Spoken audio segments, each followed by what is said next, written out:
The Aztec Empire. In 1519, Hernán Cortés landed on the coast of Mexico with roughly 600 soldiers. That was it. 600 men against an empire of millions. The Aztec capital, Tenochtitlan, sat in the middle of a lake, connected to the mainland by massive causeways, surrounded by canals, and home to more than 200,000 people. It was one of the largest cities on Earth at the time. The Aztec military had spent generations crushing every rival in Mesoamerica. They had the numbers, they had the weapons, they had every advantage that should have mattered. But Emperor Moctezuma II made one decision that unraveled everything, and he made it on the very first day. Ancient Aztec prophecy described the god Quetzalcoatl as a pale, bearded figure who would return from the east. When Cortés arrived from the east, pale and bearded, Moctezuma froze. Instead of mobilizing his armies and driving the Spanish back into the ocean while they were still vulnerable, he sent gifts, gold, feathered cloaks, elaborate offerings. He was trying to identify whether this man was a god or a threat. That hesitation cost him everything. The gold did not discourage Cortés. It told him exactly what he needed to know about what lay deeper inland. Cortés spent months marching toward Tenochtitlan, and during those months he did something Moctezuma never anticipated. He made allies. Dozens of tribes across the region had been conquered by the Aztecs, forced to pay tribute and supply sacrificial victims to the capital. They despised Aztec rule. Cortés met them, promised liberation, and they joined him by the thousands. By the time he reached Tenochtitlan, Cortés was not leading 600 Spaniards. He was leading tens of thousands of warriors who hated the Aztec Empire. Moctezuma welcomed him anyway. He allowed Cortés and his forces inside the city walls, into the heart of the empire, right past the causeways that could have been raised and the canals that could have drowned the entire Spanish force in an afternoon. Within weeks, Cortés took Moctezuma hostage. The emperor died in captivity in 1520, likely murdered. Smallpox, introduced by the Spanish, began killing Aztecs by the thousands. When the Aztecs finally rose up and drove the Spanish out of the city, it was already too late. The alliances were built. The disease was spreading.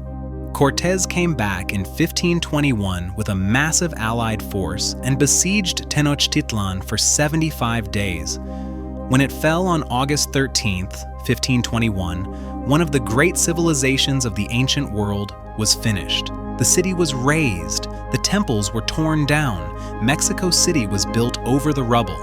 An empire that had dominated Mesoamerica for a century collapsed because one man looked at 600 foreign soldiers standing on his coastline and chose to send them jewelry instead of arrows. The Khwarazmian Empire. In the early 13th century, the Khwarazmian Empire controlled a vast stretch of Central Asia. It covered modern-day Iran, Afghanistan, Uzbekistan, and Turkmenistan. The population was somewhere around 5 million people. Its cities were wealthy trading hubs along the Silk Road. Its armies were battle-hardened and large. Shah ad-Din Muhammad II ruled it all, and he believed himself powerful enough to dismiss any threat that came his way. In 1218, a trading caravan arrived at the Khwarazmian border city of Otrar. The caravan was sent by Genghis Khan. It carried 450 merchants and a diplomatic letter from the Mongol leader proposing peaceful trade between the two empires. The governor of Otrar, a man named Inalchuk, accused the merchants of being spies. He executed all 450 of them and seized the goods. Shah Muhammad, rather than punishing Inalchuk or sending an apology, backed the decision entirely. Genghis Khan sent a second delegation, 3 ambassadors, to demand an explanation and offer the Shah one final chance to make this right. Muhammad had the lead ambassador executed. He shaved the heads of the other 2 and sent them home. That was the answer. Genghis Khan had been trading peacefully with the Khwarazmian Empire up to that point. He had wars to fight in other directions and no particular appetite for a Western campaign. What Muhammad saw as a show of strength was actually the single worst diplomatic decision in recorded history. By 1219, Genghis Khan turned his full military force westward. He brought somewhere between 100,000 and 200,000 Mongol soldiers. The Khwarazmian army numbered around 400,000, but Shah Muhammad made a second critical error. Instead of concentrating his forces and meeting the Mongols in open battle, he spread his troops thin across dozens of garrisoned cities, trying to defend everywhere at once. The Mongols simply went around them, cut supply lines, and sieged each city in sequence. Samarkand, one of the most magnificent cities in the medieval world, fell in 1220. Bukhara fell. Otrar fell. The populations of cities that resisted were massacred. Estimates suggest the Mongols killed millions of people across the region during the campaign. Shah Muhammad fled. He died as a refugee on a small island in the Caspian Sea in 1220, reportedly with no food or proper clothing, wrapped in whatever scraps his few remaining followers could find. His empire effectively ceased to exist within 2 years. Not 2 decades, not a generation. 2 years, a civilization of 5 million people controlling some of the most strategic and profitable trade routes in the world was erased because one man killed the wrong ambassador. Napoleon's empire. By 1812, Napoleon Bonaparte had already redrawn the map of Europe. He had defeated Austria 4 times, crushed Prussia, humiliated Russia at the Battle of Austerlitz in 1805 and again at Friedland in 1807, and forced most of Europe into alliances that kept France at the center of everything. His Grande Armée was the finest military force in the world. Napoleon himself was considered by many to be the greatest battlefield commander who had ever lived. Then he decided to invade Russia. Tsar Alexander I had begun trading with Britain in violation of Napoleon's continental system, the economic blockade Napoleon had imposed to strangle British commerce. Napoleon viewed this as an act of defiance he couldn't leave unanswered. In June of 1812, he assembled the largest invasion force Europe had ever seen. Roughly 680,000 soldiers crossed into Russian territory. He expected a quick campaign. He expected the Russians to stand and fight, lose decisively, and negotiate. What he got instead was silence and ash. The Russian generals, primarily Marshal Kutuzov, made the decision not to give Napoleon the pitched battle he was searching for. They retreated deeper into Russian territory, burning crops, destroying granaries, slaughtering livestock, and leaving nothing behind. The French army marched hundreds of miles and found nothing to eat. Supply lines stretched impossibly thin across roads that turned to mud. Horses died by the thousands. Soldiers foraged for whatever they could find. At Borodino on September 7, 1812, Napoleon finally got his battle. It was the bloodiest single day of the Napoleonic Wars. Roughly 70,000 men died or were wounded in a single day of fighting. The French technically won the field, but the Russian army retreated in order and remained intact.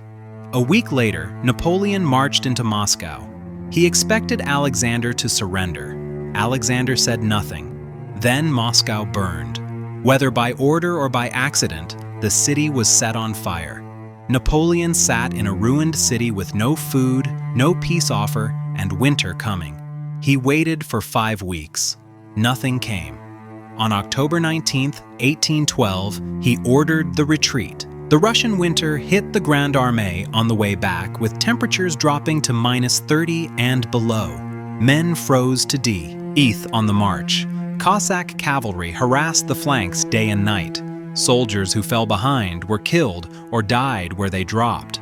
Of the 680,000 men who crossed into Russia that summer, fewer than 100,000 crossed back out. Some estimates put the survivors even lower. Napoleon himself escaped, racing back to Paris ahead of the news to hold his government together. But the myth of invincibility was gone. Prussia switched sides. Austria switched sides. At the Battle of Leipzig in October 1813, a coalition of European armies surrounded and defeated what remained of his forces. He abdicated in April 1814. His empire, which had taken 15 years of relentless military genius to build, collapsed in less than 2 years from a single campaign that had no realistic chance of succeeding in the first place. The Byzantine Empire. The Byzantine Empire had been defending Constantinople for over 1,000 years when the Ottomans came for it in 1453. The city sat on a peninsula surrounded by water on 3 sides. The 4th side faced land, and that side had the Theodosian walls. Built in the early 5th century, the Theodosian walls were a triple line of stone fortifications stretching 4 miles across the city's landward approach. Attackers had tried to breach them for 1,000 years and failed. Arabs in 674, Vikings, the Bulgars. Every siege had ended the same way. The walls held. By 1452, the Byzantine Empire had shrunk dramatically. Most of its territory was gone. The city itself was all that remained, and even within those walls, the population had dropped to somewhere around 50,000 people. Emperor Constantine XI knew the Ottomans were coming. He knew his city was desperately short of soldiers. He asked Western Europe for help and received almost nothing. Then a man named Orban arrived at his palace. Orban was a Hungarian engineer, a specialist in artillery, and he had designed a cannon unlike anything that existed at the time. He called it the Basilica. It was enormous, requiring 60 oxen and hundreds of men just to move it. Its cannonballs weighed over 1,200 pounds. He brought this design to Constantine and offered to build it for him. The Theodosian walls, which had stopped every army for 1,000 years, could be broken. Constantine turned him away. The empire had no money. It could not pay Orban's fees or provide the materials he needed. Orban then walked across to the Ottoman side and offered his services to Sultan Mehmed II. Mehmed paid him 4 times what he had asked from the Byzantines and gave him everything he needed. By spring of 1453, Orban had built the basilica and several additional large cannons for the Ottoman siege. On April 6, 1453, Mehmed's army surrounded Constantinople. It numbered around 80,000 soldiers. The Byzantine garrison defending the walls had roughly 7,000 men. The basilica opened fire on the Theodosian walls that had never been seriously damaged in a millennium of sieges. They started breaking. Constantine's men repaired the breaches at night. The Ottomans bombarded them again during the day. For 53 days, this continued. The defenders held. Then, on May 29, 1453, in the final hours before dawn, something small happened that decided everything. A postern gate in the northern section of the walls, a small side entrance called the Kerkaporta, was left unlocked. Whether by accident or by carelessness during the chaos of a night assault, the gate was simply not secured. Ottoman soldiers found it. They poured through. Word spread through the Ottoman ranks that the walls had been breached from within. The assault intensified from every direction simultaneously. Constantine XI died fighting on the walls that morning. His body was never definitively identified. The city fell before sunrise. See. Mehmed II rode into Constantinople later that day and stood in the Hagia Sophia, the great cathedral of the Byzantine world, and declared it a mosque. The Eastern Roman Empire, the continuation of Rome itself in the East, which had endured for 1,100 years, ended because a gate was left open in the dark.